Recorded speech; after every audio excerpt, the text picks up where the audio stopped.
Hello বন্ধুরা, কেমন আছো সবাই? আশা করি সবাই ভালো আছো। তো বন্ধুরা, আজকে আমরা জানবো সিআইডি কি কারণে বন্ধ। তো বন্ধুরা, ভিডিওটিতে একটি লাইক দিয়ে ভিডিওটি শেষ পর্যন্ত দেখার অনুরোধ রইল।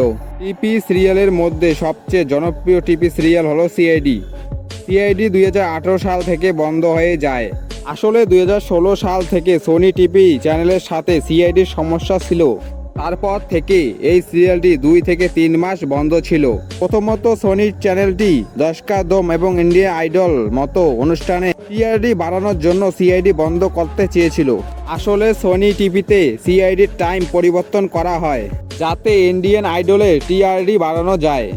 অনেক রাতে সিআইডি দেখানো হয়েছিল, ফলে সিআইডি টিআরডি ধীরে ধীরে কমে যাচ্ছিল। তারপরে অক্টোবরে শোটি আবার 3 মাসের জন্য বিরতি দিয়ে চলেছিল। আপনি জেনে খুশি হবেন যে সিআইডি আমরা এপ্রিলে 2019 সালে সোনি টিভিতে ফরম্যাটে ফিরে আসার কথা ছিল।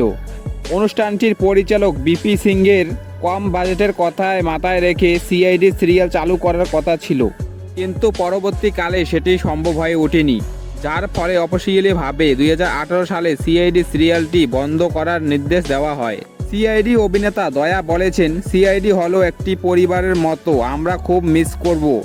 এবং অভিজিৎ আর এসিপি পদ্মমান ও বাকি সবাই বলেছেন, আমরা সিআইডি খুব মিস করব, কারণ আমরা 1997 সাল থেকে দীর্ঘ 2018 সাল পর্যন্ত এক পরিবারের মতো কাজ করেছি।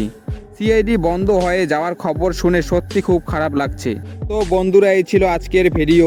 সিআইডি সিরিয়ালকে তোমরা কতটা মিস করো তা কমেন্ট বক্সে এসে জানাবে। তো বন্ধুরা, ভিডিওটি ভালো লাগলে ভিডিওটিতে একটি লাইক দিয়ে চ্যানেলটি সাবস্ক্রাইব করে পাশে থাকবেন।